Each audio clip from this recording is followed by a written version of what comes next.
talking about soul and sex, because lots of sex advice focuses on how to improve sex for the sake of sex, rather than improving sex to improve life. Indeed. And that's one of the big differences between the way I approach it, and so do you, my darling, and the way a lot of sex is talked about in our society. We're going deeper. Mm-hmm. In our approach, we see sex as more than just a pleasurable experience. Yes. It's transformative, nourishing, healing, and transcendent. So before we begin, my darling, what is your most erotic moment that you want to share with our lover listeners? So I've just been to Europe, specifically the UK, and I went there for a month, and there was a lot of very transformative things that happened. The first half I was visiting family because my grandfather is sick, not this one's dad, but the paternal grandfather. The paternal grandfather. Yeah, anyway, so that was hard to say goodbye because he has since passed. So that was like our last thing before, all of the family got together to say goodbye to him. Yeah. And through that experience, I was talking to my grandmother a lot, and she was telling me about how she feels about his life and about how his father raised him and how that contributed to how he raised my father and everything. And through that, I got a really clear picture of the generational trauma and how that's stopping this generation. Mm-hmm. So yeah, that was pretty awesome to hear, to like really join those dots by myself just through storytelling, and then be able to more holistically see the family dynamic and how it's shifted. It's really beautiful. Yeah, it is really beautiful. And big kudos to my dad for doing that, to be honest. For doing what?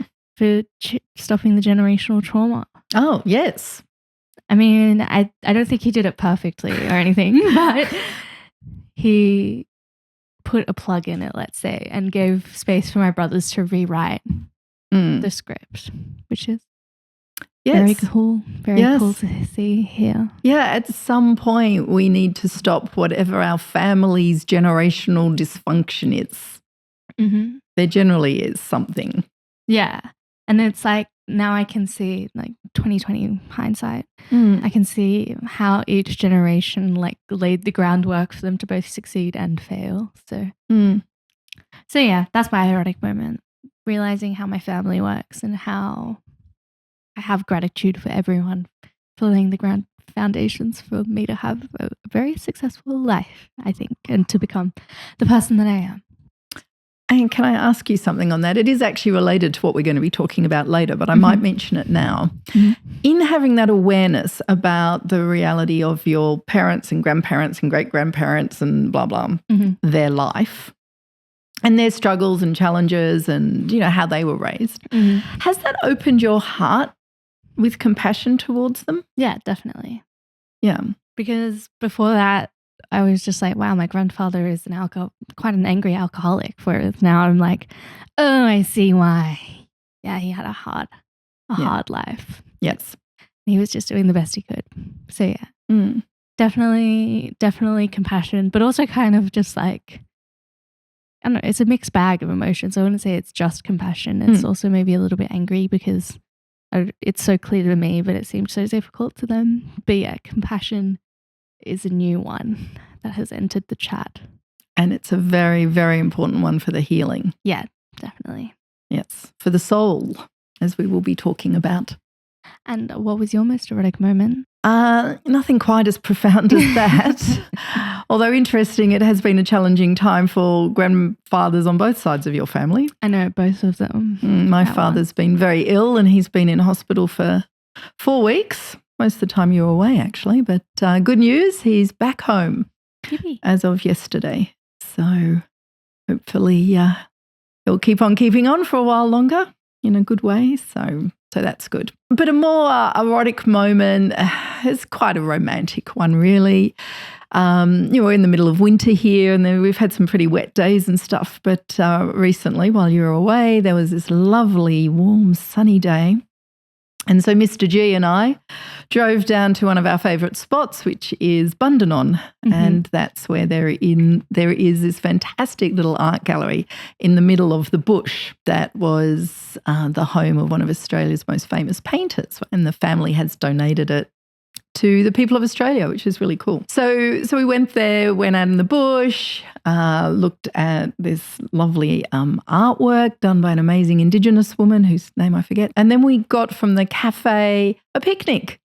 And I always keep a picnic rug in my car. So we got out the picnic rug and we were on this lovely grassy slope that went all the way down to the Shoalhaven River, which is this really big, wide, slow-moving river. And the sun was shining and it was just this beautiful, warm winter's day. And we were just on the rug, talking, eating lovely food, reminiscing about the art we've seen and life and love. And yeah. Nice. It was lovely. It sounds lovely. What was particularly erotic about it? Just being there with my beloved. And certainly, having that lovely, beautiful, romantic, full of life force type experience certainly contributed to some more lovely sexual experience later on in the day, obviously not in public in this way. And yeah, so, this definition of the life force energy being the erotic energy, really being in touch with eros and feeling the love.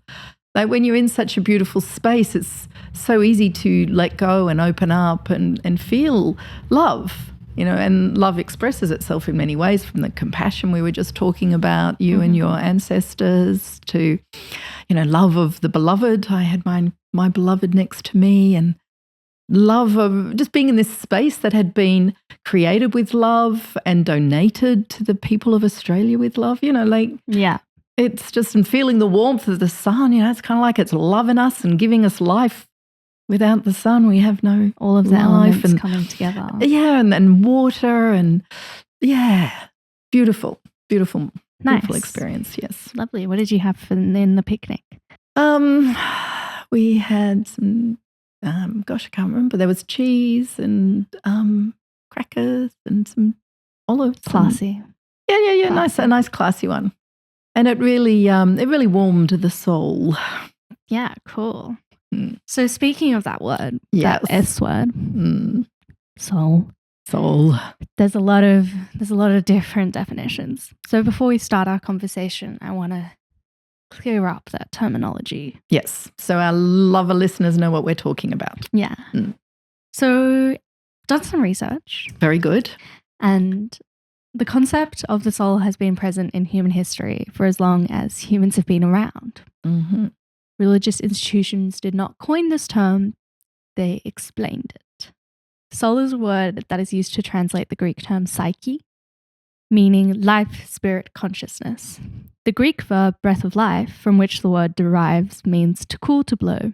It therefore refers to the vital breath, the animating principle in humans and other animals, which I think is a beautiful definition because it ties into our idea of the life force. Yes, it does. And kind of brings it around. Life, spirit, consciousness.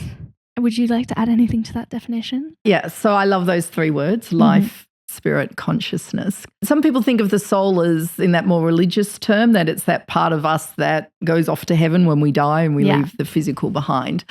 I like the scientist in me likes to think of it as that consciousness, that we are more than just a physical body. We are a consciousness that is having a physical experience here. And this is part of my personal belief system, and there are certainly plenty of scientists who believe this as well, that actually consciousness is fundamental. Yeah. And that the physical manifests from consciousness in some way. And that, it's all energy underneath everything to some extent.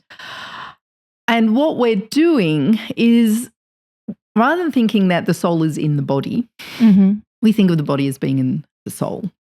We have an ensouled body. We don't have an embodied soul. We have an ensouled body. I think this is a lovely way of looking at it. And our body is having all of these experiences that feed into this greater sense of self. Our consciousness is part of the greater consciousness that is having this experience in our individual bodies, in our individual lives, right? And so when we're talking about it at a more psychological level, a lot of what our consciousness is hidden from us. Going back to what you were saying with your ancestors, they had a lot of trauma, so they dealt with it in a certain way. They blocked it, they got angry, they checked out. There's so many ways that we deal with our history and so forth. So a lot of the psychological work that we need to do is about what you were just sharing. That was a really beautiful example, is getting that awareness. Right? Of your blocks. Yeah. So what's going on at an unconscious level becomes more conscious. And as we become more conscious, we're more in touch with, our soul, or you can think of it as our larger self. Sometimes it's referred to as our self with a capital S. And the more we open up to that, and this is where it gets more spiritual rather than psychological, is, as we were just talking about, tapping into that sense of connection to others, whether it's going back our family and our ancestral line, which was your example, or whether it was more, like connecting to nature and beauty, and that I was sharing in my example. So that's how the psychological and the spiritual come together and have that sense of soul. And that takes us way beyond just the physical and the material that life's about, making money and accumulating goods. Yeah. Or even the psychological, that it's about getting rid of all of our dysfunctions so that we can be functional beings. Like, this takes it beyond that. Yeah. Beyond being functional to, meaning and beauty and goodness and all of those higher order human experiences that to me are much more soulful. So our definition of a soul is a whole human who has been able to, or is working on, releasing their blocks and defenses and live authentically and intentionally. Yes, absolutely. Yeah. So we'll be using soul and self interchangeably throughout the episode. Yes. And it's self with a capital S. So it's more than just our personality, for instance, but something greater than that. Cool. So what do we do with our souls? What do we do with our souls? Well, we're in our souls. We don't do anything with our souls. Our souls are who we are and how we experience. And so the more in touch we get with our authenticity, then the more we can experience goodness in life. The more effective we can be in life. If part of our purpose in being here is to do goodness, to heal ourselves, heal others, we can do that more effectively. And so we use our soul to guide us in life. Yes. Okay, cool. Yeah, that's a really nice way of looking at it. And that's why we need to sort of get rid of all of our blocks and stuff, because too often we're not being guided by our greater self. Yeah. We're being guided by, the stories we've picked up, the belief systems we've adopted, the defenses that are running our lives, rather than our truth and our authenticity. Yeah. And it's quite the bombardment of external influences that stop you from the souls. Absolutely. Yeah. So we're trying to release those blockages so that we can allow true intentionality to flow. Yes. And in some ways you can think of it as cleansing your soul. Sometimes I worry that my language sounds a little bit too woohoo or a bit too religious or something like that. I'm always trying to, but this, goodness. And when I say goodness, I don't mean goody two shoes. When I say cleansing, I don't mean that we become some, sort of pure sort of, goody two shoes kind of thing. Like it's about just living fully and authentically, whatever your authenticity is. Yeah, like a classic example is someone who would react defensively to someone giving them criticism because they're blocked from accessing that true self of them. And that's a fairly subconscious act, that those defenses just go up before the person experiencing that can actually process the information. So that's a more like real world example, I guess, of what we're talking about, that you need to remove the blockages that stop you from accessing your true self or your soul. Yes. And that is a lifelong process. Oh, yeah. It's not easy. And there are a lot of blockages that will keep coming up. Yes. Doesn't matter how much you do this work, you still find, some of the stories will still pop up. I still have some of mine despite a lifetime of, pretty thorough focusing on this thing. Every so often, if I'm feeling a bit overwhelmed, up comes the old story of, oh, poor me, why is life so hard? Except now I sort of go, Jacqueline, take a breath. Actually life's pretty good. And if I'm feeling overwhelmed, it's because I'm choosing to do all of this stuff. Yeah. And it's not actually being imposed on me at all. So you get better at identifying these things and being able to have a good chat with yourself in a compassionate, loving way, because I know where those things came from. Yeah. Yeah. I had brought up, bless my family, bless my parents, but one of the big messages I got was that I was really only lovable when I achieved, got high marks, did well at school, So it's very hard for me personally to break that and just kind of go, no, it's okay. And just chill. You don't have to keep striving all the time. Yeah. Yeah. What would you say, because that was how you were valued as a child. How do you feel valued by yourself now?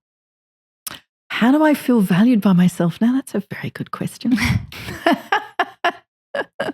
Well, fortunately, I've lived long enough that I can look at what I've, created, manifested in my life, not least of which is 3 beautiful children who are now creating and manifesting their own life. Yeah. The work that I do, there's part of me that thinks, oh, but I should be bigger. I should have affected more people. Why haven't I got the message out to the entire world? It's like, well, maybe that's not my path, right? Totally.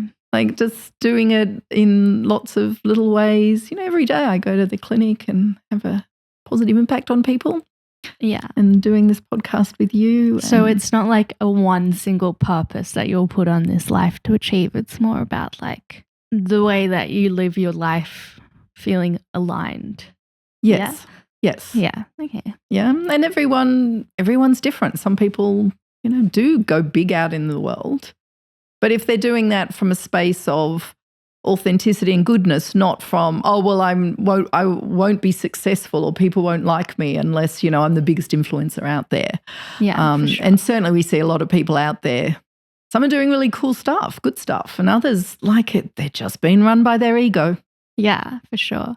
And I feel like, especially on the internet, the way to achieve is like seemingly pretty clear cut based on what everyone else is doing. So you're always trying to like hit this like rhetoric of how to be successful without feeling if that's actually how you want to be successful. Yeah. Yeah. And also how people see it. I think we're starting to mature as a culture around the internet and stuff because it really hasn't been around very long, and all this social media, it's not been around very long. I know in your generation it feels like your entire lives, like it's always been there, but I think Facebook started in 2008, which for me doesn't feel that long ago. Yeah. But just, trying to hit the big numbers. It's just all of that, Western idea of, we've got to achieve and get big numbers and make more money and have more followers and stuff. Yeah. When in fact, some of the most successful influencers or people who have things on the internet, like they don't necessarily have big numbers. It might be that not that many people are interested. Yeah. I bought some binoculars the other day. Right. I bought some binoculars. I wanted some binoculars from this specialist binocular shop. And, then I got sort of their newsletter and they've got, like online stuff and it's like not a lot of followers, but if that's your thing. Yeah. Yeah. Like these people are doing really good work in the world around binoculars and telescopes for a relatively small group. Yeah. But right? It feels more, or like to assume it would feel, but it's kind of like matching your internal drive to the outside world and making those two things align rather than just like performing for the numbers. Yeah, for the numbers or like your boss or whatever KPI that you need. Yeah, and then once you get that, then you're able to communicate. Like once you understand yourself and your soul drive or your self, capital S drive, then you can communicate that with the outside world in order to affect a life of meaning. Yes. Yeah. And that could be anything. It could be selling binoculars. Yeah. It could be being a parent, a stay-at-home parent, and that's your primary thing. It could be a cleaner who does it well. Like some people that, like, there's a spiritual belief that, what do they call it? Like the Buddha in the laundromat or something. It's like Buddhas and people who make a big impact on the world and change things are mostly not big famous people. Yeah, for sure. Certainly with our Western ego, we want to be out there, a lot of people and stuff. And for some people that is their path. Yeah. But for lots of people, it's simple. It's simple. It's just doing little things. It's having quality, meaningful encounters with people, being nice to people. Totally. So to summarize, what we should be doing with our souls is try to listen to them more, I guess. Yes. Try and give them a clearer voice into how we live our lives. Yes. Yeah. Cool. Yeah, absolutely. And in doing that, then we are experiencing with our souls. And so we're experiencing from a much purer, cleaner, wholesome space and feeling more goodness. And we can find that sense of fulfillment easier. Yeah. Yes. Rather than just trying to achieve externally. Yes, by trying to follow some outwardly imposed concept of what we should be doing or how we should be living, how we should be having sex. Yeah, because we do need to make money in order to live. We do. So there is that external influence. But living with this soul awareness, it can be making those two things talk to each other to feel that sense of fulfillment and authenticity. Yeah, the way we make money is aligned with who we really are. So why is sex connected to the soul? So sex is connected to the soul in the most beautiful way.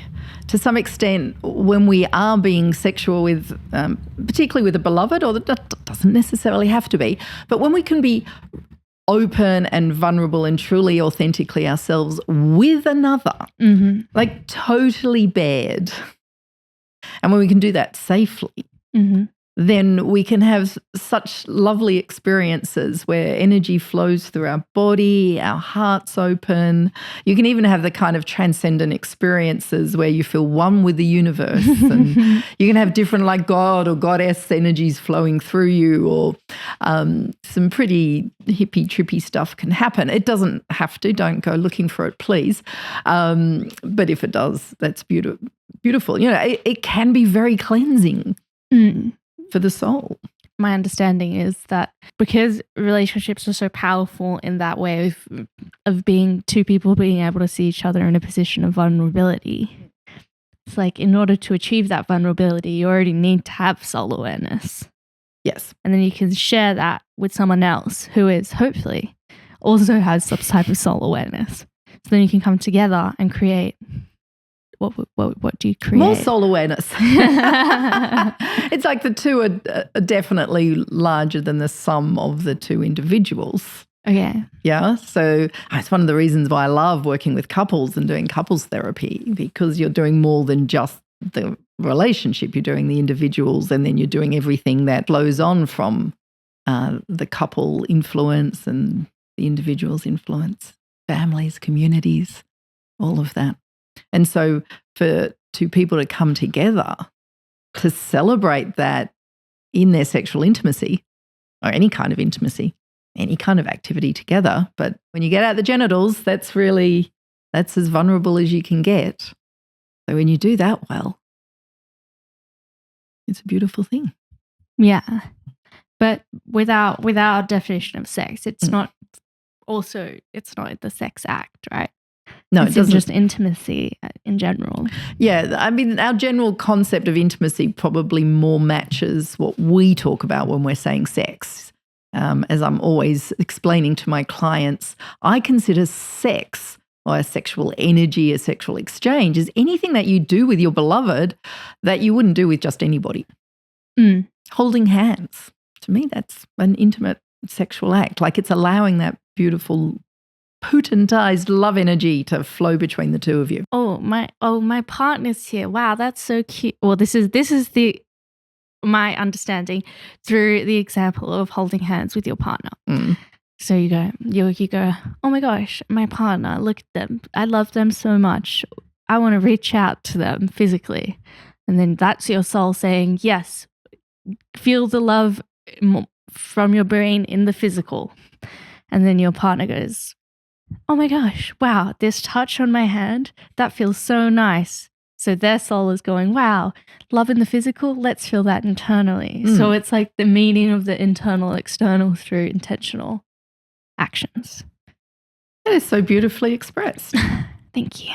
Yeah, I love that. And you can feel it because you know, when you're having these lovely moments, whether it's with your beloved or on your own, or in nature, wherever it happens to be, with art, walking your dog, you feel like this expansiveness and there's a lightness. There's a fullness, but a lightness and an expansiveness. Yeah. And you can feel it also in like rough power play sex. It doesn't have to be like, yes, oh, I hold my beautiful partner's beautiful hand. Yes. And it's so beautiful. Yeah, exactly. You know, look, I've done a lot of play in kind of kinky BDSM-y type spaces, you know, like there was for quite a lot of my life. Not so much now. But there was such power in some of this stuff. You know, it's like, but you know, it's like, I mean, I remember when I was talking the other day, I was at the Opera House with Mr. G and I was talking about a symphony I went to once and it was focused on percussion. And so the symphony orchestra just brought out all the big guns percussion. It was the loudest thing I'd ever heard, you know, it was just this most extraordinary thing flowing through. I've had similar experiences as a martial artist, being thrown on the floor over and over and over again, bang, bang, bang, you know, and I've had it, you know, like tied up to a frame and being lashed in a very careful and proper way and stuff. But just that, there's just this really kind of like intense sort of powerful, yeah, for sure, cleansing, pleasurable, overwhelming, great experience, you know? Yeah. Now, none of those things might be your things, whether it's intense percussion, symphony orchestra, martial arts being thrown around or having a delicious whip, a bit of a flogging, you know, like whatever your thing is, you know? Yeah. Yeah, it can be amazing. So if you're someone who like this is your first interaction with this concept, yeah.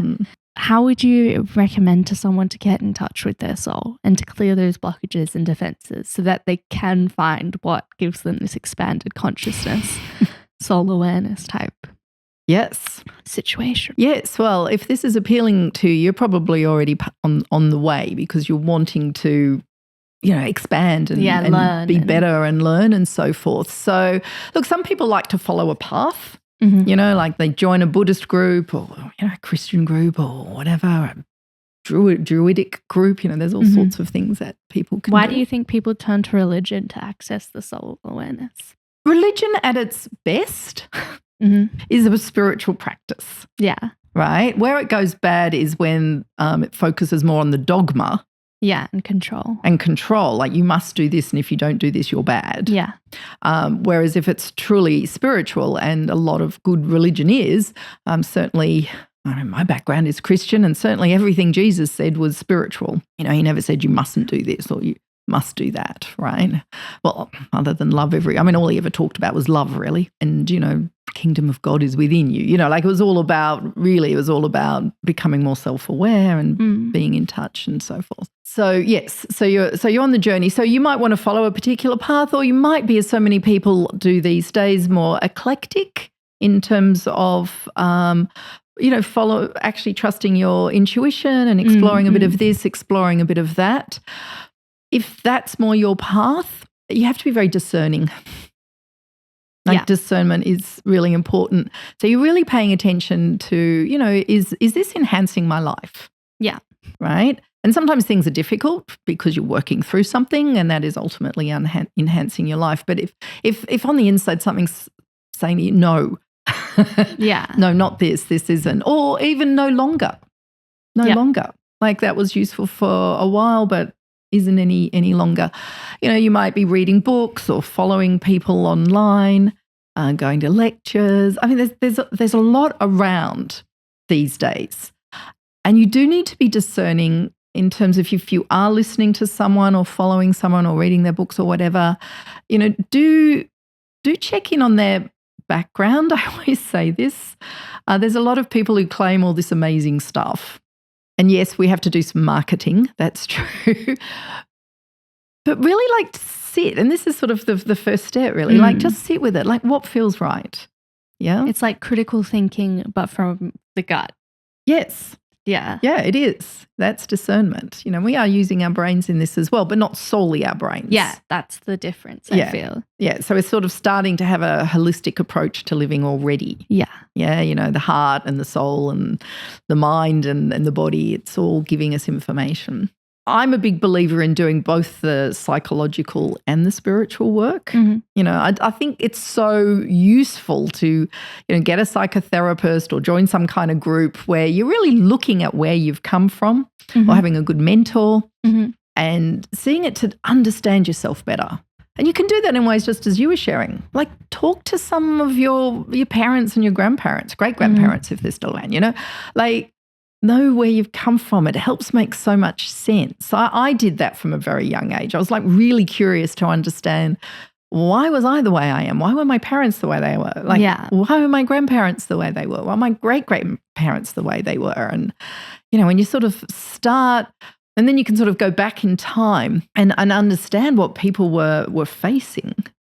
And it's pretty extraordinary what I was working with someone just the other day who was talking about, how their parent had grown up in France during the resistance and, parent dying at a young age and then another one being in the resistance and, the Nazis coming. And that was their childhood. So, whoa, so that affected how that young person then became a parent. Yeah. Which affected the person I was talking to about their life and how they were brought up and stuff, just like you were sharing with you. And so through understanding where you come from, you can kind of pick apart the defenses and the blocks. Yes, yeah. And look, you can do this for a society as a whole, right? Yeah. I really think as a society we need to be looking at history a lot more. Yeah, for sure. Right? To really understand how things have progressed and where cultures were and societies were at a time when they made decisions which today might seem really awful and horrific and stuff, until you can kind of understand, you don't have to approve, but you can get understanding, and from that you can have empathy and compassion, and that just really changes the way that you look at things. So a lot of that is more psychological. Do you think people have innate blockages, or does it all come from past experiences? Well, look, people definitely have different personalities. This whole debate over nature versus nurture, has been going on for a long time, and some people are more, one than the other. You can look at families and, probably the kids got similar kinds of, upbringing, but have very different personalities. You three have very different personalities. Mm-hmm. But then again, different positions in the family. Often the eldest child is will have a different experience to the youngest child versus the middle. You have different friends. Different genders. There's just different interests. So of course, that's all going to have an influence on you. Yeah. So you think psychotherapy is good to understand all of that? Yeah. Do you think people can do it by themselves? I think you can do it by yourself, yes. Yeah, for sure. But it certainly doesn't hurt to go and sit with someone who is trained in this and can help ask the right questions and guide you. Yeah. Yeah. What do you do once you've noticed the blockages? When you notice the blockages, well, a little like I was saying before, they still come up with me, but then you can go, aha, I see you. Mm-hmm. I know why you've popped up right now, and it's okay. So, you accept them. They're all defense mechanisms, really. They're there to protect you. So you go, yeah. Hello, old friend. You're back, are you? Right? Hello, great-grandfather.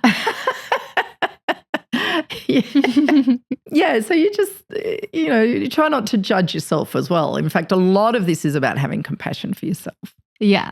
And sadly, a lot of our defense systems aren't compassionate to ourselves. Yeah. Yeah, we've internalized external criticisms or so forth. Or yeah. What do you do if you're engaging with someone and you notice it, what would you recommend to say someone's like having a heated discussion with someone and they can feel themselves getting more defensive, but they don't exactly know how to stop it.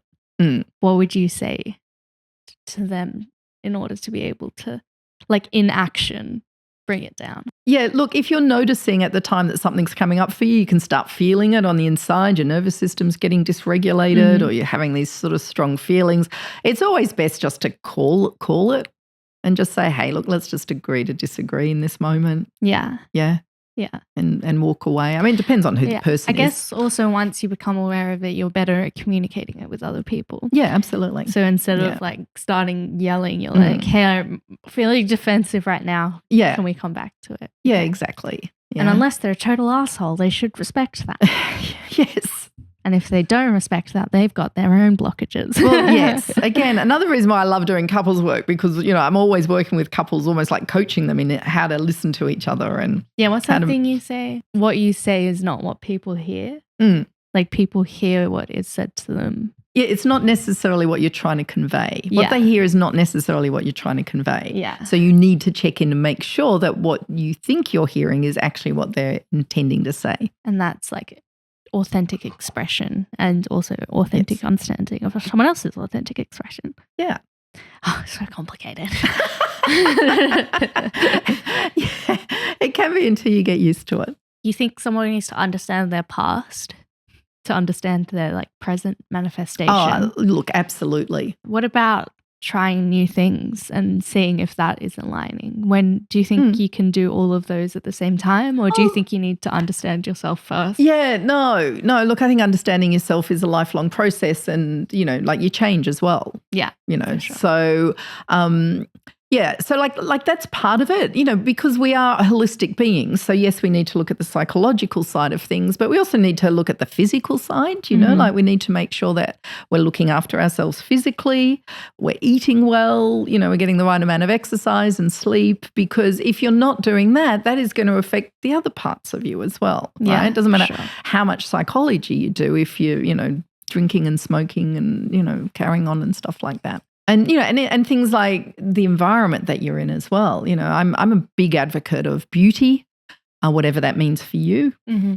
She's a Taurus. I am a Taurus. You got to bring that astrology in, don't you? But, you know, to be surrounded by whatever is beautiful for you, and maybe the word isn't beautiful for you, but like your environment is really important. And being in nature is important, connecting to nature, however that is for you. So then coming back to soul and sex, once you've like come to that concrete understanding of self and then creating that beautiful environment, then it's easier to like connect to someone else's soul through sex, or? Well, I think that's just part of it. I think there are many different avenues, you know, like your creative expression is also part of this as well. Your relational expression. Right. Yeah, like it's you can't really compartmentalize it. We have to use more compartmentalized language in order to be able to talk about it. Yeah, but it's not something that it's like, I've achieved it.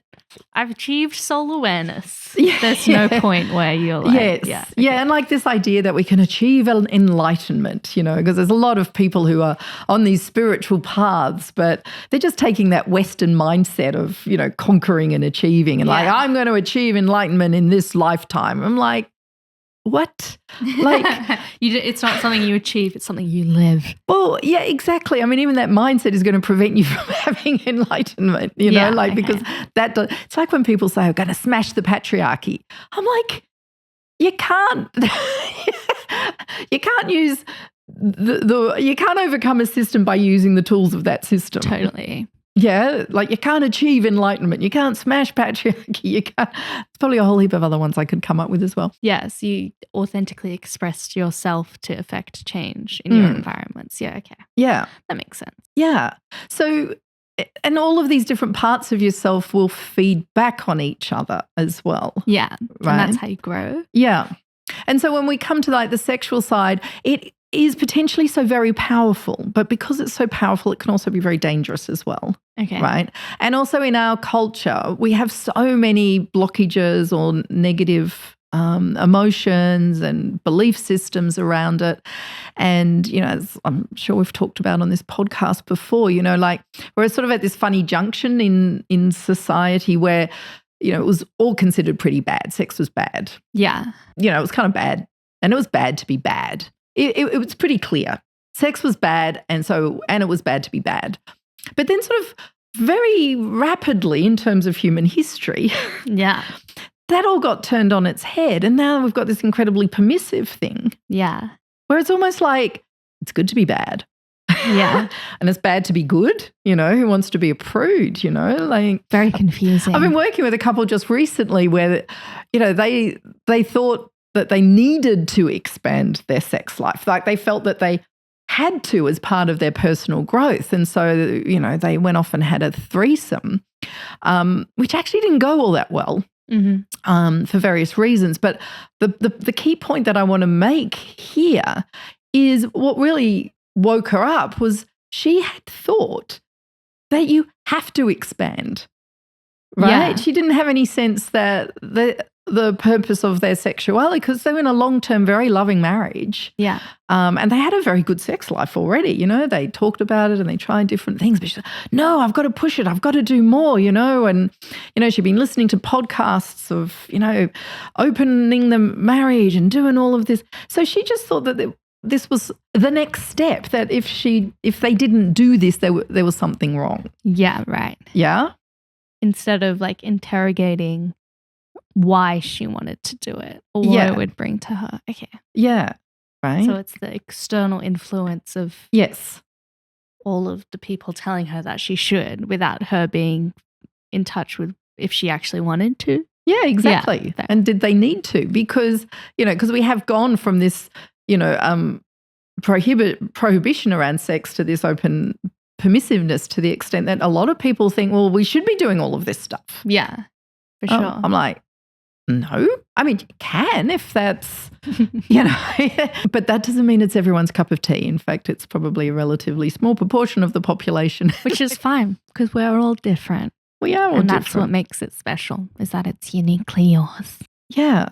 And, if I was ever doing something and I didn't enjoy it, I would just pull back, and certainly you have to. And just coming back to that couple I mentioned, she thought she had to kind of push on through, even though things were happening. Then she was like, I'm really not enjoying this, to the extent that she started dissociating. And so our last episode, which was embodiment, that's kind of like how to get in touch with your soul, right? To some extent, yes. Yeah. Yes. Cool. Yeah. Yes. But I'd also add to the embodiment as being in the body, and yes, doing mindfulness practices and are very helpful as well, because like anything you can do that sort of stills your mind. Yeah, and brings you back to the present experience. Yeah, and that can be quite hard these days because, everyone's on their phones all the time and we're just being inundated with stuff all the time. So where do we find those moments of quiet and stillness, and where we can just really focus on what are we feeling right this very moment? That's why I'm a big advocate of, getting out in nature, or having some kind of hobby where you can get into a flow state. That's me with my watercolor slaves recently. Yeah. Because on my Europe travels, I started doing landscapes, and so I would copy the land in front of me and then paint it with watercolor, which is like a very extremely I'm in the moment flow state, because I'm like glancing up and down as I sketch and like copying colors and stuff. But in order to get into a position where I'm able to do that, I have to like turn inwards. Well, not necessarily turn inwards, but like come to myself and be like, okay, I really want to paint now, rather than being like, I must paint in order to achieve mindfulness. No, it doesn't work that way. You can't force this stuff. Yeah. So it's kind of like an internal compass, right? Yeah. And that what you just described there about you in relation to the environment and the painting that you're doing, like you're creating a relationship between you and the environment that you're expressing through your art, right? And sexual intimacy is a similar kind of a thing. Like it's a relationship between two or potentially more people. And of course it can be just one person. It might be solo pleasuring. And there's an expression that is being co-created from that. Yeah. Yeah, that gets you in that flow state, and you're not thinking about it, you're just being with it. It's like the transformative potential of optimal sexuality within a relational context. Oh, that's the title of my thesis from my second master's degree. So Queen over here has, in fact, studied this merge of the science and the spiritual in a relational context. Can you give us a little summary of that, what you did and what you found? Yeah, so I was doing a master's degree in consciousness, spirituality, and transpersonal psychology. And transpersonal psychology really is the psychology of what goes beyond simply making dysfunctions functional, right? How do we become exceptional? How do we reach our potential? How do we have a good life, right? So it goes beyond just being okay. It's okay just to be okay, by the way. Right? Yeah, you don't have to do this if it doesn't feel aligned with your soul. Yes. Yeah, it's so hard in our language to try to express stuff that isn't like hierarchical in trying to achieve things, because so much of our language sort of continuously reflects that. But anyway, so I was obviously very interested in sexuality and relationships and so forth. Oh, I know. Who would have thought? So when I was doing my thesis, my dissertation, that's what I focused on. Mm-hmm. And of course, when you're doing academic studies, you've got to give it some kind of wanky academic name.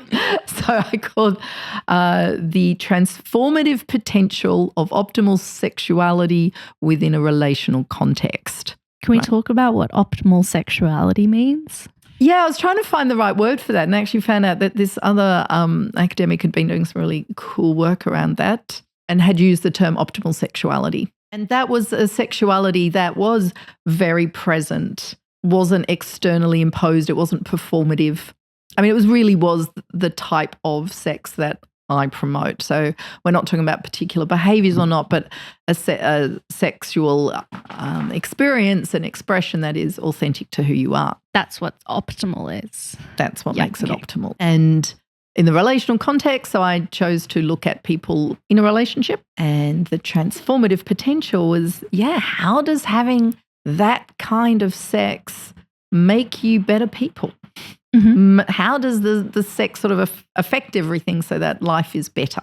Mm-hmm. And it was what came out of it. I interviewed 6 couples who self-identified as having optimal sexuality. There were 2 very long-term couples and 4 newer couples, although they'd all been together for at least a few years. And like we're saying here, sometimes it's a bit hard to unpick what was the sexual, what was the relational, and what was the life, and what was the spiritual and stuff, because they'd all done a lot of focus on their sexuality. Yeah. They'd all done spiritual practices. They'd all done psychological practices. They were all very focused on their physicality, being healthy in mind and body and so forth. Yeah. So it was a bit hard to say what was what, but certainly they all were all saying that their sexuality was a very important part of it. Yeah. And that they had all had journeys around their sexuality which enabled them to become more self-aware, more open, more expressive. Mm-hmm.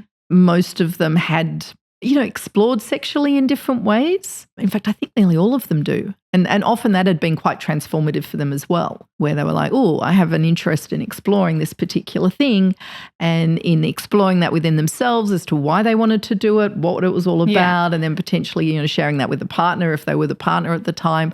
That opened up more connection, more awareness, and more expression. So some of them a number of them had come out of really bad marriages, very stifled marriages. Mm. And then coming out of the marriage, it enabled them to really explode. One of the women actually said that when she left her husband, who'd been really quite abusive, she felt an almost orgasmic feeling. Mm-hmm. Like there's just this amazing feeling flowed through her of life force. Yeah, like, yes, this is correct. My path is, Yeah. Nice. Yeah. So it was really great interviewing these people and sort of playing with the ideas and the concepts and what they were coming up with to do this.